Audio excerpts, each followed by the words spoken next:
मुस्लिम और यादव समुदाय हमारा कोर वोटर है। A to Z वाला नारा लगाएंगे या EMI वाला? कितने बड़े बड़े अपराधी छाती ठोक करके घूम रहे हैं, उनका एनकाउंटर क्यों नहीं हो रहा है भाई? तो जो लोग हथियार लहरा करके नाच रहे हैं, एक यादव समुदाय के बड़े नेता थे, उनकी हत्या हुआ चुनाव के बाद, टारगेट किया जा रहा है। सर, अपराधियों का जात नहीं होता। आप कुर्सी वाला मुंह तेजस्वी यादव त्याग नहीं सकते हैं, क्योंकि एक तरफ फैसल रहमान ने भी आपको धोखा दिया है, मगर अब तक कार्रवाई देखने को नहीं मिली। तो लोग ये भी कह रहे हैं कि कुर्सी का मुंह जो है वो बहुत खराब होता है, बिगड़ जाने की स्थिति बिगड़ जाती। अरे किस सरकार की आप बात करें? जिस सरकार से ये लोग आए हैं, इन लोगों ने अपराधियों को चुनाव जीतने के लिए छुड़वाया था जी, तो बिल्कुल बाहर लाया गया। रिकॉर्ड हो रहा है वैसे। बिल्कुल। नमस्कार, आप लाइव सिटीज देख रहे हैं, आपके साथ मैं हूं वसीम खान। बिहार की राजनीति में अब जात की बात हो रही है। खैर, बिहार की राजनीति जातीय समीकरणों पर ही आधारित रही है और ऐसे में बिहार में इनकाउंटर का दौर भी शुरू हो चुका है। लाठी डंडे भी खूब भांजे जा रहे हैं। वही आरजेडी गदगद है। गदगद इसलिए क्योंकि एमएलसी के उपचुनाव में जीत दर्ज हुई। तेजस्वी यादव भी खूब दहाड़ रहे हैं, मगर इस वक्त हमारे साथ खास बातचीत के लिए फैसल अली जी हैं। देखिए, फैसल अली जी वही जो तेजस्वी यादव के साथ कदम से कदम मिलाकर चलते रहे। लालू प्रसाद यादव के बेहद ही खासम खास हैं, मगर इससे पूर्व इंटरव्यू में फैसल अली जी ने कहा था कि सड़कों पर उतरना होगा। खैर, पहला सवाल तो लेंगे, जीत गए आप लोग आरा बक्सर एमएलसी उपचुनाव में, खुश तो बहुत होंगे। जाहिर सी बात है, खुशी की बात है, लेकिन कोई बहुत अचंभे की बात नहीं है। हम लोग हमेशा से जानते हैं कि अगर बैलेट से चुनाव होगा तो हम लोग 12 बजे दिन में चुनाव जीत जाएंगे। 12 बजे दिन में? बिल्कुल, ये निश्चित है। और ना सिर्फ ये मैं कह रहा हूँ वसीम, पूरा बिहार की जनता, पूरे देश की जनता जानती है कि जो जन समर्थन हम लोगों को है, जो जन समर्थन लालू जी को है, जो जन समर्थन और युवा समर्थन तेजस्वी यादव जी को है, उस के बलबूते पे हम लोग अपनी सरकार बना सकते हैं 12 बजे दिन में। लेकिन होता यह है कि चुनाव जब हम लोग लड़ते हैं तो चुनाव किसी एक दल या पार्टी से नहीं लड़ते हैं। हम लोग का जो चुनाव होता है वो एक तरफ एक पार्टी होती है, दूसरी तरफ उस पार्टी के सपोर्ट में जितनी एजेंसी है भारत सरकार की वो, उसके बाद ईवीएम, और उसके बाद पैसा, उसके बाद वो जो बहुत सारे घोषणाएं होती हैं वो। पिछली बार आपने देखा था 10,000 रुपए की घोषणा और 10,000 रुपए का जो बंटवारा किया गया, उस तरह की चीजों से हम लोगों को हराया जा सकता है। लेकिन धरातल पे जो स्थिति है वो बिल्कुल वही है जो हम लोगों ने अभी इस एमएलसी उपचुनाव में देखा और पूरे बिहार ने देखा है किस तरह से बहुत आसानी से हमारे जो उम्मीदवार थे सोनू राय जी, उन्होंने बड़ी शानदार जीत दर्ज की। बोरा भी खुला। देखिए, बोरा खुला कि पेटी खुला वो किसी ने नहीं देखा है। ये विपक्ष जब हार जाती है, खिसियानी बिल्ली खम्मा नोचे। बोरा हम लोगों के पास होगा या बोरा उनके पास है, वो हम अगर एक बात करते हैं रिकॉर्ड के लिए कि अगर हम लोग, एक तो हम लोग इस तरह की राजनीति नहीं करते हैं, लेकिन अगर हमारा कोई कैंडिडेट या हम लोग को अगर बोरा खोलेंगे तो जो हमारे विपक्ष में थे वो तो ट्रक खोल देंगे। अच्छा जी, तो वो तो ट्रक वाले लोग हैं, कंटेनर वाले लोग हैं। लेकिन अगर चुनाव बैलेट से होता है, अगर चुनाव निष्पक्ष होता है, ट्रांसपेरेंट होता है, पारदर्शी होता है, तो हर हाल में राष्ट्रीय जनता दल और हमारे नेता के नेतृत्व में हम लोग यहाँ सरकार बना लेंगे। अच्छा, आप तो उच्च सदन के सदस्य भी हैं, एमएलसी हैं, आरजेडी से ताल्लुकात है।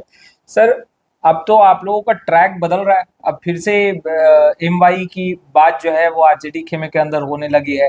तो क्या अब A to Z वाला आरजेडी नहीं, फिर से लालू प्रसाद यादव वाला एमवाई वाला आरजेडी देखने के लिए मिलेगा क्या? नहीं, लालू प्रसाद यादव जी का जो उनकी जो पार्टी थी, आरजेडी थी, उसमें सब लोग थे। लालू प्रसाद यादव के अगर पहले कैबिनेट से लेकर के राबड़ी देवी जी तक की कैबिनेट को अगर आप देखिएगा तो उसमें हर समुदाय, हर संप्रदाय के लोग उसमें होते थे। आपका कोर वोटर कौन था? लेकिन ठीक है, हमारी पार्टी इस बात में फख्र महसूस करती है, हमको कहने में कोई एतराज नहीं है कि हम लोग का जो एक बड़ा वोट बैंक है वो यादव समुदाय और मुस्लिम समुदाय का है।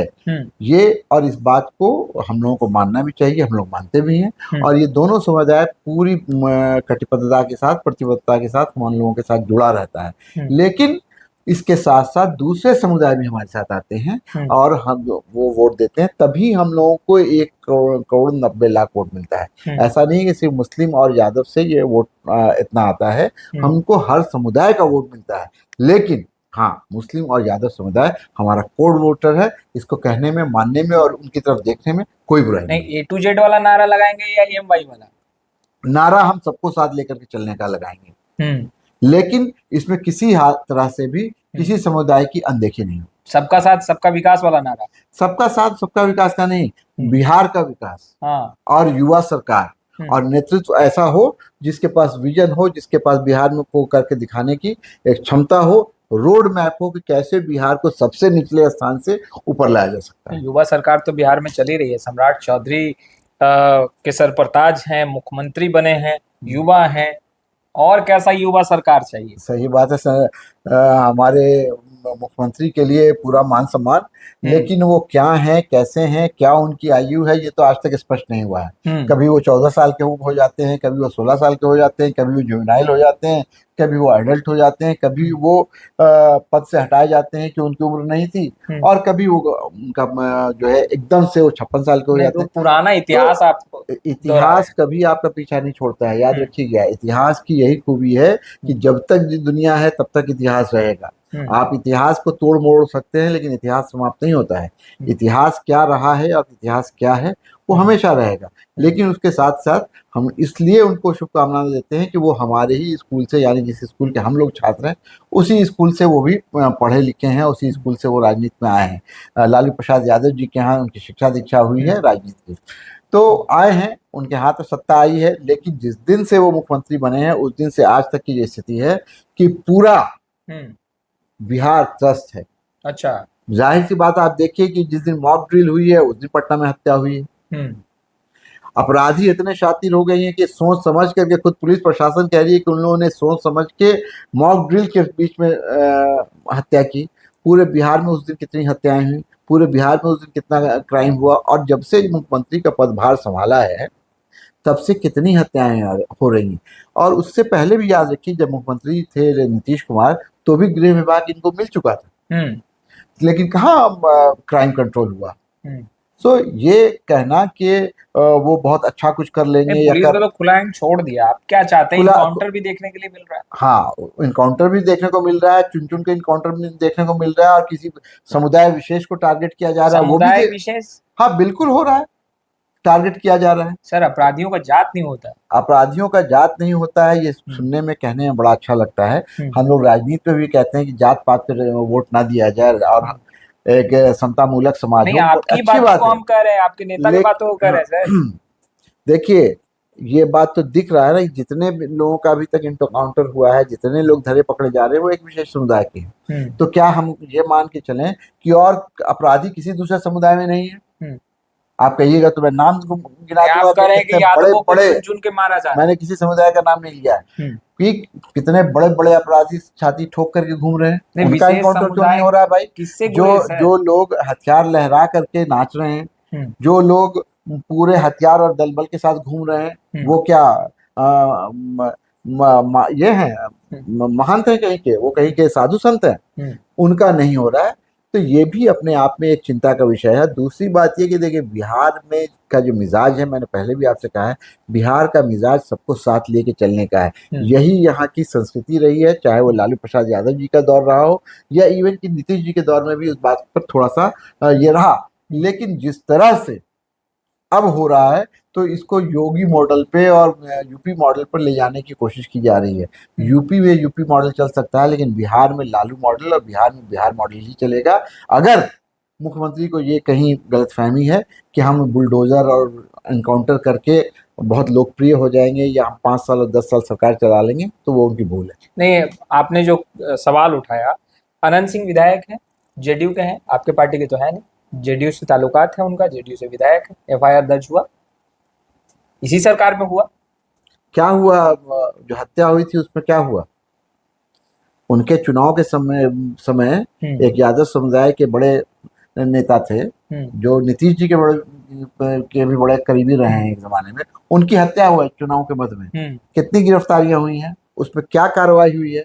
गिरफ्तारी हुई, उसका छूट गए लोग, उस इलाके के वो बड़े व्यक्ति थे, मैं नाम नहीं ले रहा हूँ, उनकी हत्या हुई ना भाई। नहीं, वर्तमान सरकार पर आपने सवाल उठाया, तो दूसरी बात ये कि वर्तमान सरकार के बीच में जितने, अरे किस सरकार की आप बात कर रहे हैं? जिस सरकार से ये लोग आए हैं, इन लोगों ने अपराधियों को चुनाव जीतने के लिए छुड़वाया था जेल से।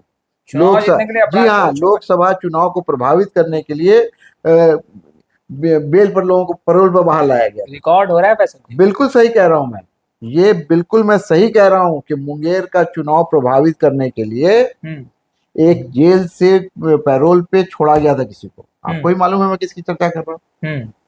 तो ये लोग बात करेंगे सुशासन की, ये लोग बात करेंगे प्रशासन की। जो लोग अपराधियों के संरक्षण से सरकार चलाते हैं और अपराधियों के संरक्षण से सरकार बनाते हैं, वो अपराध कहाँ समाप्त कर सकते हैं? इनका और अपराध का तो चोली दामन का साथ है। आप लोग आपने सही कहा कि इतिहास जो है वो कभी पीछा नहीं छोड़ती। आप लोगों को लगता है कि पहले लालू प्रसाद यादव, राबड़ी देवी का जो शासनकाल रहा और उस दौर का जो इतिहास रहा, वो अब तक जो है वो काले परछाई की तरह आप लोग का पीछा नहीं छोड़ रही जंगल राज वाला? देखिए, जंगल राज और मंगल राज, ये जंगल राज की जो बात लोग करते हैं, यहाँ पर मुझे लगता है कि कहीं ना कहीं हम लोगों से और हमारे जो लोग हैं उनसे थोड़ी सी चूक हुई है कि उसको हम लोग, हाँ, उसको हम लोग सही से एक्सप्लेन नहीं कर सके। जंगल राज का जो शब्द इस्तेमाल की हुआ था वो हाईकोर्ट के एक जजमेंट में पटना म्यूनिसिपैलिटी या पटना नगर निगम की जल जमाव से संबंधित एक केस में हुआ था। उसका विधि व्यवस्था से या अपराध से कोई लेना देना नहीं था, लेकिन मीडिया के एक सेक्शन ने या मनुवादी मीडिया के एक ने उसको इस तरह से लालू यादव जी के नाम के साथ जोड़ दिया जैसे कि ये जो जंगल राज कहा है जज साहब ने, वो सरकार के ऊपर आक्षेप है, जबकि वो था नगर निगम के ऊपर कि इस तरह से जल जमाव क्यों हो रहा है। और उसके बाद ये जो स्पिन डॉक्ट्री होती है कि किस तरह से शब्द का अर्थ का अनर्थ किया जाए, वो किया जाता रहा और हम लोग उसको उस तरह से उसका सफाई नहीं दे पाए और वो आज तक हमारा पीछा कर रहा है। लेकिन जनता है, ये पब्लिक है, सब जानती है, इसलिए कि उसके बाद भी हम लोग सरकार में आए और उसके बाद भी आज भी सबसे बड़ा जो राजनीतिक दल और राजनीतिक ताकत और राजनीतिक शक्ति है वो राष्ट्रीय जनता दल है। सबसे लोकप्रिय अगर कोई नेता यहाँ बिहार में है तो तेजस्वी यादव। आपने पिछले इंटरव्यू में कहा था कि विपक्ष के तमाम बड़े नेताओं को सड़कों पर उतरना चाहिए, बिना इसके अब गुजारा नहीं। तो क्या तेजस्वी यादव सड़कों पर उतरेंगे? और दूसरा सवाल इसी से जुड़ा यह भी है कि क्या तेजस्वी यादव को कुर्सी का मोह है? क्या तेजस्वी यादव का कुर्सी वाला मोह तेजस्वी यादव त्याग नहीं सकते हैं? क्योंकि एक तरफ फैसल रहमान ने भी आपको धोखा दिया है मगर अब तक कार्रवाई देखने को नहीं मिली है, तो लोग यह भी कह रहे हैं कि कुर्सी का मोह जो है वो बहुत खराब होता है। देखिए, ये सब कहने वाली बात है। एक ही जब समय आता है तो समय पे कार्रवाई होती है, समय को देख करके। अब जाहिर सी बात है कि तेजस्वी यादव जी के लिए कोई एक एमएलए या कोई एक विधायक या किसी उसके ऊपर कार्रवाई हुई या नहीं हो, उससे बड़ी चीजें हैं। उनके सामने पूरे राज्य की राजनीति है, बल्कि उनका हस्तक्षेप अब राज्य से बाहर भी हो रहा है। देखिए, उनके नेतृत्व में हम लोगों ने केरला में एक सीट जीती है। वो वहां गए, वहां उन्होंने कैंपेन किया बहुत अच्छे से और हमारे विधायक बहुत भारी मतों से जीत करके आया।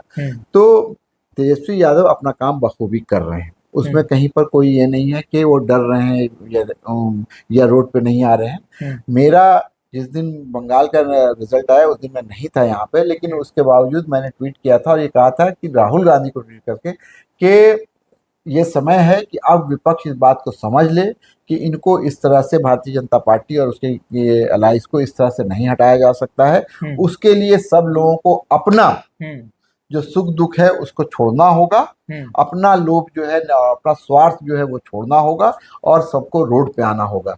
इनसे लड़ाई, इस तरह की ताकतों से लड़ाई रोड पे लड़ी जाती है और रोड पे जीता जाता है। अगर आप रोड पे नहीं आइएगा, जनता रोड पे नहीं आएगी, तो संसद और सदन आवारा हो जाता है। ये बहुत पुराना कथन है। तो मेरा नेता जो है तेजस्वी यादव, वो तो सड़कों पे आए हुए हैं। आप देखिए, पूरे बिहार का दौरा कर रहे हैं। कल वो मोतिहारी जा रहे हैं कार्यक्रम में, और कई जगह पार्टी कार्यकर्ताओं के विशेष आमंत्रण पर पहुंचना वो अलग बात होती है सर। जनता से जुड़े जब वो यहाँ से निकलेंगे तो यहाँ से मोतिहारी तक, पूर्वी चंपारण तक उनका स्वागत होगा। रोड पे लोगों से मिलते हुए जाएंगे। नेता जब निकलता है तो इसी तरह से हवा बनती है। और अभी जाहिर सी बात है कि चुनाव के बाद की स्थिति है। कल हम लोग एक चुनाव परसों जीते हैं, उसके बाद रणनीति बनेगी। और मेरी जब बात हुई थी तेजस्वी से, तो ये बिल्कुल स्पष्ट है कि रोड पे निकलेंगे ना सिर्फ तेजस्वी यादव जी, वो हमारे नेता हैं, बल्कि सारे जो कार्यकर्ता और हम जैसे छोटे लोग हैं कार्यकर्ता, वो लोग भी रोड पे आएंगे और लगातार जनसंपर्क करेंगे। और आने वाले चुनाव में चाहे वो गांव कस्बों में जाएंगे, बिल्कुल जाएंगे। वसीम, आप मेरे बारे में पता कर लीजिएगा कि जब मैं शोहर की राजनीति में सक्रिय रूप से रहा तो एक एक गांव में जाता था। हाँ, ये मानता हूँ कि पिछले कुछ दिनों से मैं नहीं जा पाया हूँ, कल जा रहा हूँ, फिर ये सिलसिला शुरू कर दूंगा कि एक एक गांव, एक एक प्रखंड, एक एक जगह में जाता हूँ। और ना सिर्फ ये कि अपने लोकसभा क्षेत्र में जाता था, मैं मोतिहारी के भी, बेतिया के भी, हाजीपुर के भी हर गांव प्रखंड में जाता हूँ। मोतिहारी का मैं प्रभारी इसी से जुड़ा हुआ एक सवाल ले लेते हैं फैसल जी। आपने खूब तारीफ की अपने नेता की, खैर नहीं, तारीफ मैंने, नेता हमारा तारीफ के काबिल है। आप देखिए, इतनी ऑड्स के खिलाफ जब इतनी विरोधाभासी चीजें आपके साथ हों, इतना पूरा प्रशासन, पूरा ईवीएम, बेशक तारीफ के काबिल है। जब उसके बाद लड़ रहे हैं बीपीएससी टीआरई 4 के अभ्यर्थियों पर डंडा चल रहा था, नेता प्रतिपक्ष तेजस्वी यादव आरजेडी कार्यालय पहुंचे। उन्होंने बाखूबी प्रेस कॉन्फ्रेंस किया था, मगर तेजस्वी यादव की गाड़ी गांधी मैदान की ओर नहीं बढ़ी, जहां अभ्यर्थियों पर लाठियां बरस रही थी। अभ्यर्थी अपनी आवाज को उठा रहे थे। क्या नेता प्रतिपक्ष होने के नाते एक जिम्मेदारी उनके भी कांधे पर है, वो अभ्यर्थियों के साथ खड़े नहीं हो सकते? नहीं, उन्होंने अपनी जिम्मेदारी बखूबी निभाई। उसी दिन उन्होंने प्रेस कॉन्फ्रेंस किया। इस मुद्दे पे नहीं सर, इस मुद्दे पे नहीं, एक लाइन उन्होंने बोला है। हाँ, इस मुद्दे पे उन्होंने बहुत सख्त ये सवाल उठाया है। रहा सवाल ये कि उस दिन वो उधर गए या नहीं गए, वो मुझे जानकारी नहीं है। लेकिन कभी कभी कुछ चीजें हो सकता है कि उधर जाने से स्थिति बिगड़ जाती, तो इसलिए नहीं गए। क्या कारण था वो मुझे नहीं पता है। लेकिन इससे पहले, इस घटना से पहले भी जब भी अभ्यर्थियों की बात हुई है या टीचर्स का एजिटेशन हुआ है, तो तेजस्वी यादव रोड पे आए हैं। एक दौर वो भी था कि कुछ एक दौर था। हाँ, तो आते रहे और फिर आएंगे और हर तरह से वो खड़े हैं अभ्यर्थी। और अभ्यर्थियों का जो आप सवाल उठा रहे हैं, ये समझ लीजिए कि ये सिर्फ बिहार का मामला नहीं है, पूरे देश का मामला है। नीट का जो मामला है, देश का मामला है, और ये बहुत बड़ा स्कैम है। मैं आपके माध्यम से लोगों को बताना चाहूंगा कि देखिए, लाखों लोग उसमें अपीयर होते हैं। उसके बाद उन लाखों लोगों में से फीस वसूली जाती है। उसके बाद उनका सेंटर होता है, उसमें सरकार की करोड़ों की कमाई होती है, सैकड़ों करोड़ रुपया कमाया जाता है। उसका धीरे से पर्चा लीक करवा दिया जाता है, ना कोई नियुक्ति होती है, ना कोई ये होता है। पूरा पैसा सरकार के खजाने में चला जाता है, या कुछ लोग जो इसमें संलिप्त हैं उनके घर चला जाता है। एक आपके भी नेता गिरफ्तार हुए हैं। मेरे कोई नेता आरजेडी में थे पहले, होंगे संतोष कुमार, जो भी इस तरह के कृत्य में जिम्मेदार है, सरकार उस पर कार्रवाई करे और उनके ऊपर कानूनी कार्रवाई होनी चाहिए। लेकिन इससे बात हल्की नहीं हो जाती है। ये आज एक आदमी, मान लीजिए आप किसी का उदाहरण दे रहे हैं, ये क्या पहली बार हुआ है? उससे पहले कितने लोग पकड़े गए हैं? उससे पहले क्या हुआ है? ये तो हर साल हो रहा है भाई, हर साल हो रहा है। सरकार की विफलता का ताज है ये कि नीट का लीकेज होता है, हर परीक्षा होती है उसका पेपर लीक हो जाता है। सरकार की विफलताओं का ये मुकुट है, और सरकार ये जानबूझ के करवा रही है। इसके जो लोग हैं जानबूझ के करवा रहे हैं। ये पैसा कमाने, पैसा बनाने का एक जरिया बना हुआ है, और नौकरी देनी नहीं है। इस सरकार की प्रतिबद्धता में, इस सरकार की इच्छा शक्ति ही में नहीं है कि लोगों को नौकरी मिले। तो आपने सुना फैसल अली जी को, आरजेडी के कद्दावर नेता हैं, वरिष्ठ नेता हैं, और उससे पहले देखिए ग्राउंड जीरो पर काफी सक्रिय रहे हैं। तो बिहार की सियासत ही नहीं बल्कि देश की सियासत को बहुत ही करीब से जानते हैं, समझते हैं, परखते हैं, और यही कारण एक सुर में कहते नजर आ रहे हैं, वक्त आ चला है, सड़कों पर उतरना होगा। फिलहाल जात और जमात दोनों की बात होने लगी है, मगर जात सबसे टॉप। फिलहाल इस वीडियो में इतना ही। आपका बहुत बहुत शुक्रिया।